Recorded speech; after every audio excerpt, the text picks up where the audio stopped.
Perkenalkan, nama saya Renkaya. Saya sebagai host di sini. Narasumber saya pada saat ini Saudara Albert. Di sini saya akan menanyakan tentang bagaimana pandangan Jurgen Moltmann mengenai teologi pengharapan. Langsung saja saya panggilkan narasumber saya. Silakan masuk. Sore. Sore.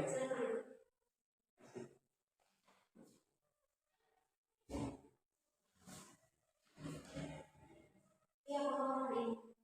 Puji Tuhan baik. Ya, terus saja ya. Saudara Albert, saya mau bertanya tentang bagaimana situasi yang menjadi latar belakang pemikiran Jurgen Moltmann tentang teologi pengharapan. Ya, jadi Moltmann ini adalah seorang teolog yang sangat terkenal atau terkemuka. Ia lahir pada tanggal 8 April 1926 di Hamburg, Jerman.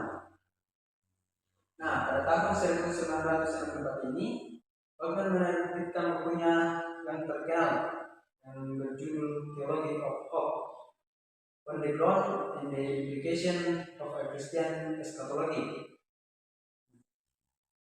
Ini yang menjadi karyanya yang pertama yang sangat berpengaruh dalam dunia teologi dan membawa Moltmann ke panggung dunia sebagai teologi yang inovatif. Dalam bukunya, Moltmann menggambarkan harapan Kristen sebagai kekuatan yang mengubah dan menantang status quo yang tidak ada di dalam dunia. Kemudian di sini selanjutnya Moltmann menerbitkan buku yang memperdalam pemikirannya tentang teologi harapan dan pembebasan. Karya-karya yang terkenal antara lain The Crucified Good yang ia terbitkan pada tahun 1972 atau The Trinity and the Kingdom pada tahun 1981 dan The Coming of Good Christian Eschatology pada tahun 1996. Selain menjadi seorang penulis dan teolog, Moltmann juga menjadi pengajar di berbagai universitas, termasuk universitas di Jerman. Karena dalam pemikiran Moltmann telah memberikan kontribusi yang signifikan bagi teologi Kristen modern yang menggabungkan keyakinan akan harapan yang kuat dengan kepedulian, menggabungkan keyakinan akan harapan yang dalam terhadap penderitaan, dan Moltmann juga terus memberikan sumber inspirasi bagi banyak orang dalam mencari arti dan tujuan hidup mereka dalam konteks iman Kristen.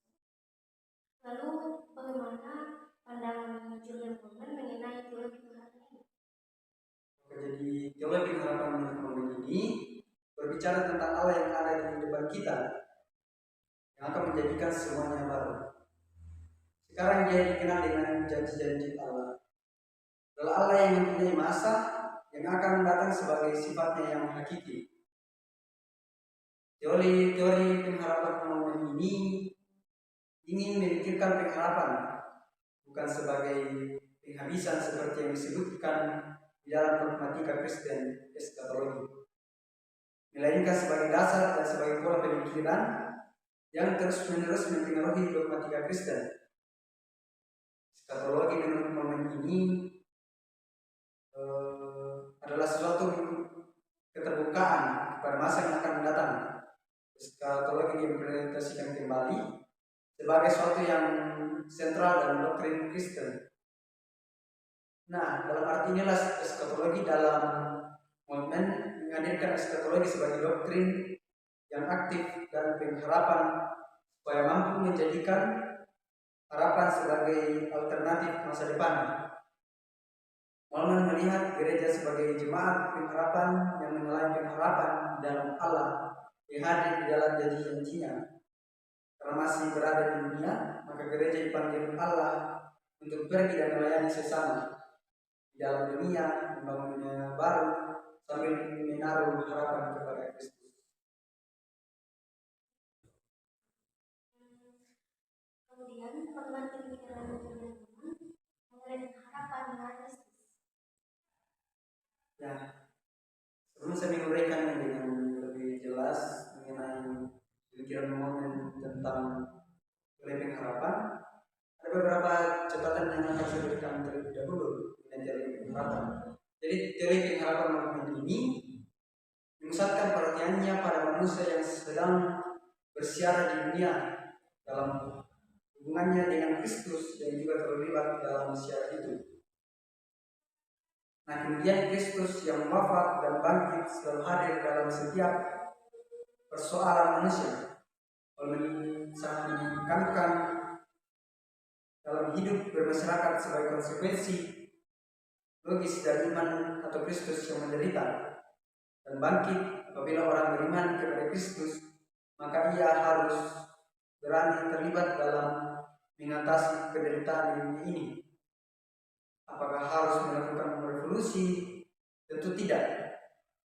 Harus akan melakukan revolusi, melakukan perubahan dalam tatanan masyarakat dengan cara yang tidak Kristiani, misalnya dengan kekerasan. Apakah hal ini terjadi? Tentu tidak sesuai dengan kehendak Kristus yang menawarkan damai kepada dunia. Ya, jadi pemikiran momen mengenai teori pengharapan ini yang realistis masih sangat relevan untuk saat ini. Ya, di dunia sekarang ini kan masih banyak sekali yang terjadi hal yang tidak menyentuh yang menyadarkan manusia untuk tidak putus asa. Ada beberapa hal yang sangat bisa dipetik dari pemikiran momen.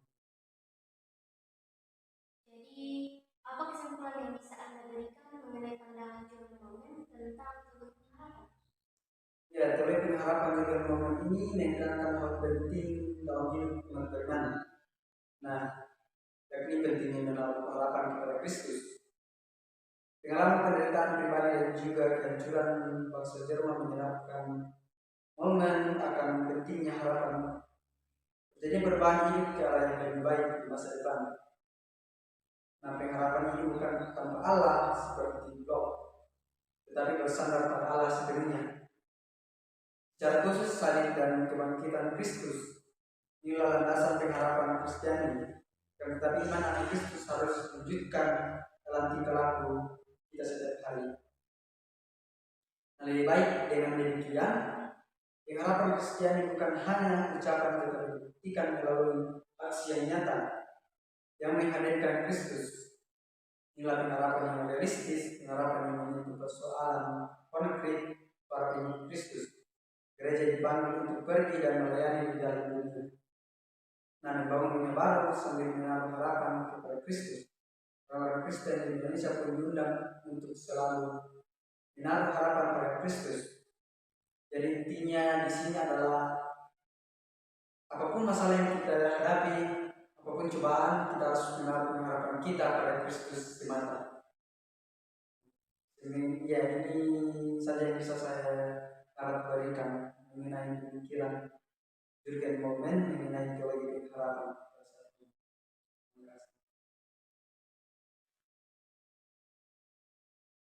Demikianlah wawancara kami pada saat ini.